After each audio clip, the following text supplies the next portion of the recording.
144 वर्षों के बाद पूर्ण महाकुंभ का आयोजन हो रहा है। सनातन परंपरा में माघ मास का विशेष महत्व है। लाखों की संख्या में कल्पवासियों ने महाकुंभ नगर में तंबुओं का शहर बसा रखा है।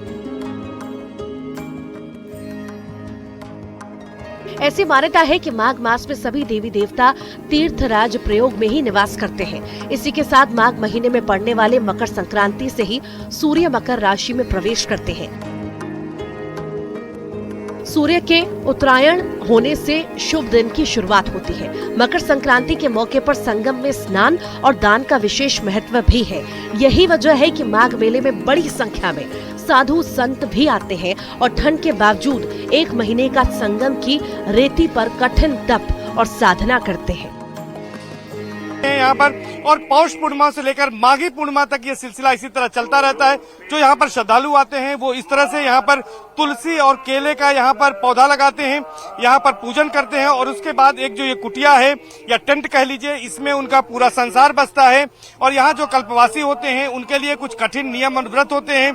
यहाँ पर ब्रह्म मुहूर्त में उठना होता है, गंगा स्नान करना होता है और गंगा स्नान के साथ ही साथ यहाँ पर जो दैनिक क्रिया होती है वो पूजा पाठ की होती है, हवन अनुष्ठान किए जाते हैं। आप देखिए कि ये एक टेंट है जिसमें पूरा संसार है, इसी में किचन का सामान है और यहीं पर जो है खाना बनाने का है और इसी टेंट में सोने के लिए भी व्यवस्था है।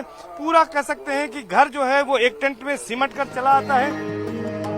इस बार महाकुंभ पौष पूर्णिमा के स्नान पर्व से शुरू होकर 26 फरवरी महाशिवरात्रि के स्नान पर्व तक चलेगा। माघ मास की महिमा का वर्णन शास्त्रों में भी किया गया है। ऐसी मान्यता है कि माघ मास में 1 माह तक संगम में रहकर पूजा अर्चना और तप जप करने से अक्षय पुण्य और मोक्ष की प्राप्ति होती है। कल्पवास का प्रारंभ तो ब्रह्मा जी जल में सृष्टि पर ब्रह्मा जी ने प्रारंभ किया था। ब्रह्मा जी ने यहाँ दशमेर यज्ञ किया था जो दशाश्वमेध घाट के नाम से प्रसिद्ध है, जहाँ हम लोग बैठे हैं। दंडी स्वामियों को यही स्थान मिलता है क्योंकि बेणी माधो का दंडी स्वरूप है। सत्यनारायण व्रत के रूप में सत्यनारायण भगवान के रूप में आए थे और जब यज्ञ संपन्न हुआ तो सभी देवताओं ने ब्रह्मा विष्णु महेश ने ये वर दिया था कि यहाँ जो 1 मास तक कल्पवास करेगा उसे पूरे ब्रह्मांड के जितने तीर्थ हैं उनमें जाने का फल मिलेगा, तीर्थपतियों के दर्शन का फल मिलेगा, स्वयं ब्रह्मा विष्णु महेश के दर्शन का फल प्राप्त होगा। संगम की रेती पर तंबुओं में लाखों श्रद्धालु आकर कल्पवास करते हैं। कल्पवासी 1 महीने तक संगम की रेती पर बने तंबुओं में रहते हैं। इसी दौरान उनकी दिनचर्या नियमित और संयमित होती है।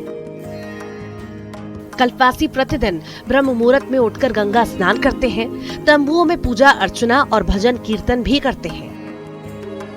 1 माह तक जमीन पर सोने के साथ चूल्हे पर बना भोजन ग्रहण कर पूरी तरह से सात्विक जीवन व्यतीत करते हैं।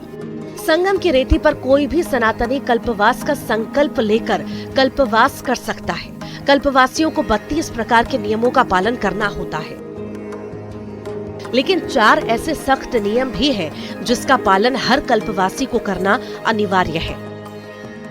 गंगा में स्नान करें, दिन में 1 बार आहार करें, ब्रह्मचर्य का पालन करें और जमीन पर सोने के साथ ही रात्रि जागरण कर प्रभु की आराधना करें। कल्पवास 3 वर्ष से कर रहे हैं यहाँ पे और यहाँ से जाने के बाद बहुत तकलीफ होती है माँ को छोड़ने पे।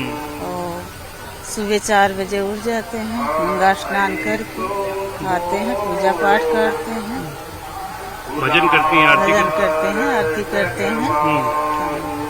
जब अच्छा लगता है यहाँ पर, बहुत अच्छा लगता है। हम 13 साल से कल्पवास कर रहे हैं। नियम तो यही है कि एक टाइम भोजन करते हैं, शाम को इच्छा अनुसार थोड़ा बहुत फल फूल ले लिए, बाकी दोनों टाइम गंगा स्नान किए, पूजा पाठ। बाकी स्वर्ग की महिमा क्या कहनी, यहाँ अच्छे अच्छे बड़े बड़े महात्माओं का, जिस प्रयाग का महिमा स्वयं ब्रह्मा जी नहीं लिख पाए उसे हम आपको क्या बता पाएंगे।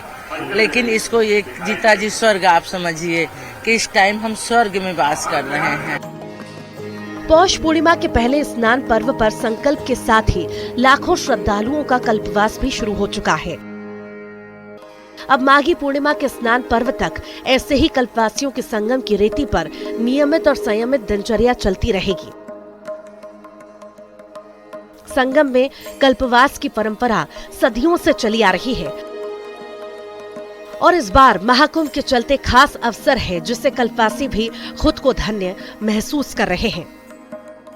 कल्पवास का मतलब ही यही है कि कायाकल्प होना, यानी यहाँ पर जो कल्पवासी आते हैं 1 माह तक जब संगम की रेती पर कठिन जप और तप करते हैं तो उनका कायाकल्प होता है और यहाँ से आध्यात्मिक ऊर्जा बटोर कर वो अपने घरों को माघी पूर्णिमा के स्नान के बाद लौटते हैं। लेकिन सबसे बड़ी बात है कि जब वो यहाँ से जाने लगते हैं तब भी माँ गंगा से बिछड़ते हुए उन्हें एक दुख होता है और इस बात की उम्मीद रहती है कि अगले साल वो फिर से यहाँ पर आएंगे और फिर से कल्पवास करेंगे। यही सिलसिला वर्षों से सदियों से यहाँ पर चला रहा है और तमाम कल्पवासी 12 वर्ष होने पर शय्यादान करते हैं और उसकी पुणाहुति करते हैं। लेकिन तमाम ऐसे भी श्रद्धालु हैं जो पिछले कई वर्षों से कल्पवास का ये क्रम करते आ रहे हैं। कैमरा पर्सन हरीश साथ सर्वेश दुबे, न्यूज 18 प्रयागराज।